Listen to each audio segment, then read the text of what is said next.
You know, if you don't come to court, you get arrested. If you come to court, they say you are disturbing court. Therefore, you must go to prison for disturbing court. So we don't know what to do anymore. But that was not the law. That was racism speaking. Magistrate Oliphir is a racist of note. And she must know that in her sleep, that she's a racist and she's possibly a member of AfriForum.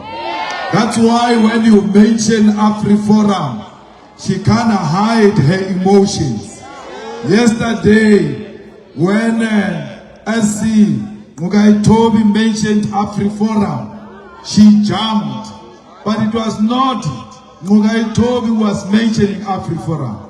It was the state which wrote in its heads of argument about AfriForum. When he was responding what the state wrote, he said, she said, don't bring AfriForum. And Mugai Toby said, I'm not bringing AfriForum. The state wrote AfriForum in their document, and I'm responding to what they said. She said, let me read. By the way, she got those heads of arguments 2 months ago. She was not aware that by saying she wants to read inside court, she was confirming that she did not read the heads of arguments. She just entered court without knowing what is contained in the heads, in the arguments that the lawyers were putting before the court. So we are tried by a magistrate who doesn't read, who read when you appear in front of her. Otherwise, when you are not there, she doesn't read the heads of arguments. If you read heads of arguments and someone says AfriForum, you'll automatically know that I saw AfriForum somewhere in these documents. And you can't ask the question, where is that AfriForum? What are you talking about? We're tried by a magistrate who doesn't read, who uses emotions, who speaks politics, who says we are stopping people who are coming to collect maintenance. We are stopping grannies who want to come to court. But in reality, this court was never closed. The public continued to use this court. So she doesn't have any reason, none whatsoever. She goes around fundraising reasons why we must go to prison. They took a firearm which they say I used. She was not aware when it was mentioned in court that the firearm has been handed over back to the owner. She appeared shocked, but the witness who was testifying for me wrote about the firearm being taken away. She was not aware. You know why? She doesn't read. She doesn't know what is contained in the documents that are before her. So we are dealing with someone who doesn't apply the law. The law, whether you hate someone or not, you have to answer the question, what does the law say on this matter? She will not answer that question because she can't read heads of arguments. 21 pages. And those 21 pages are quoting the judgments which were written before about matters that are similar to this one.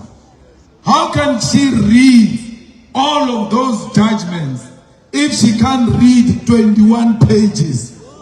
So it's clear that even the law that we are referring to, she can't refer to it because her and reading are not friends.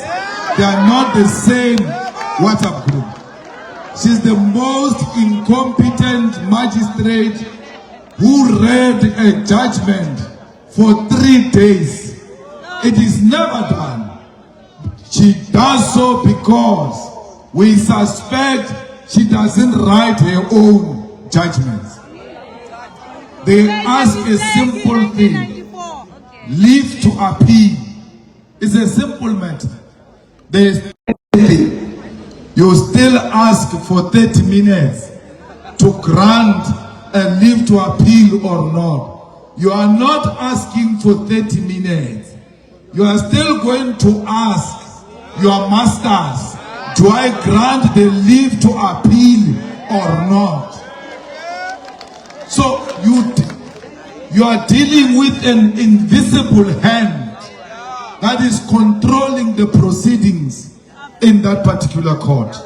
So we must make sure that she gets reported to the Magistracy Council Commission, because the prosecutor knew about the judgment before she could read the judgment. A day before, she told accused number 2, you must go and fetch your gun tomorrow. And the accused number 2 said, you can only fetch a gun if you are not found guilty. How did the prosecutor know that accused number 2 is not going to be found guilty, to an extent that he tells him to go and fetch a firearm? That's the first misconduct the prosecutor committed. The second one, which the Eastern Cape, East London sub-region must go and open a case of perjury. He lies in court yesterday. To lie to court is a criminal offense. He says, we gave the gun to accused number 2 after he was acquitted. When you said not guilty, that's when we gave accused number 2 the gun.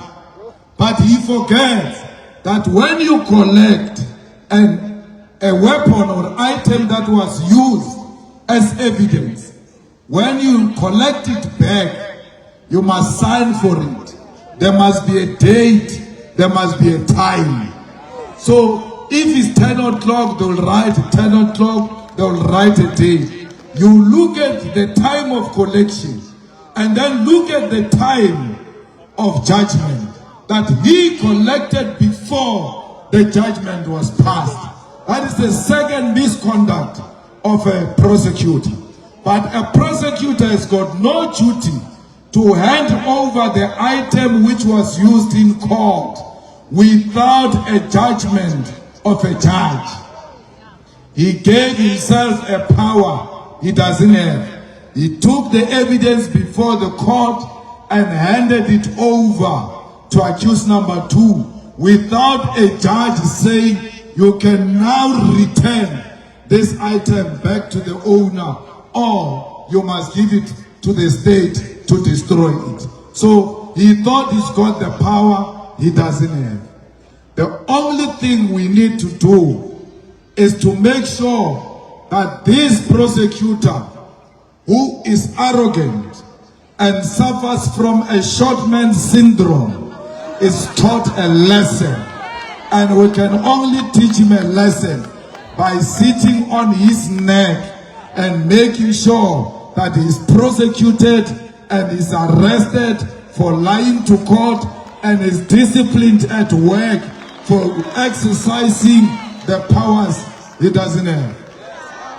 And this magistrate must be reported to the commission. Why? How did the prosecutor know about the judgment? Because you are the only one who knows the judgment.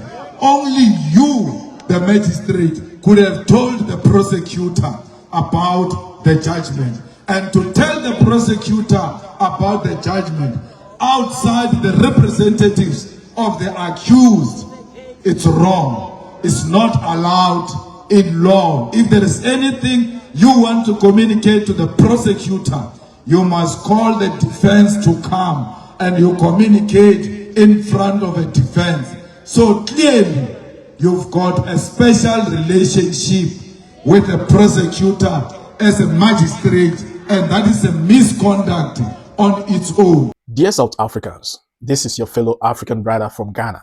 I know sometimes you find it very difficult to differentiate between a Ghanaian and a Nigerian. But I am telling you, I'm a Ghanaian, and this is my grievances about the jail term, the sentence, the 5 years jail concerning Julius Malema, the leader of the EFF party. The only offense that Julius Malema has committed is to defend the country that you live in. His only offense is to fight against the apartheid system that still rules South Africa today. So if you are a black South African and you hate Malema because you think he is protecting foreigners, and that people that you call foreigners are your African brothers and sisters, then I will say you hate yourself. Let me tell you, you are making a big mistake by being happy that Malema is going to jail as a black South African, because your only hope is Malema. I don't know why you hate him. I don't know why you are brainwashed against someone who loves and supports you. All this fight that he's fighting is not for himself, it's for your future as a black South African. If you don't know, let me remind you that Trump said to your president, Ramaphosa, why don't you arrest that guy? And if Trump says arrest that guy, talking about a black person from South Africa, and you must know what time is it. And you must know what Trump means. And you must know who Trump represents. This is a war between black and white. And if you're a black South African and you support the opposite race against your own race, then excuse me to say that you hate yourself so much. Oh yes, you hate yourself. This jail term that they have given Malema is not about a gunshot, firing a gun, or gun violence. It's not about what they claim it is. It is about silencing him. It's about silencing the black voice. It's about silencing what they are so afraid of. I would say in Africa, you got only two Pan-Africans who fight for the black race, who fight for the African continent. That is Julius Malema and Ibrahim Traore of Burkina Faso. So South Africa got their own Ibrahim Traore, but they are so blind not to see him. They are so brainwashed not to see the treasure that they have, that they must protect. It pains me a lot as an African to see my fellow African being brainwashed against his own people. This is a sad situation. But I hope one day my fellow Africans down in South Africa, the black South Africans, will wake up and realize their mistakes and come back to their senses and take the mantle and declare themselves as the real owners of the land. I know one day it's going to happen, because the country cannot continue like this, in a situation whereby the minority controls the economy. The minority owns the land, 90% of the land. The minority owns farms, 70% of farms. Owners are white. It cannot, after 30 plus years of apartheid ended in 1994, and things shouldn't be this way, the way it is today. So if you hate the person who wants to rescue the natives from the hands of bondage, then I don't know what is actually wrong. I am confused. What you seems to be right, it is very wrong in my perspective. But I cannot judge. I can only share my perspective, my narrative. And that is what exactly I am doing. If you're a black South African watching me, Or if you are African, if you're a black person, drop your comment at the comment section. Let me know what you think about this situation. A word to the wise, it is enough. Thanks for watching. Like the video, share it, and subscribe. I'll see you in my next video. My name remains Don Cyrus. Stay awesome.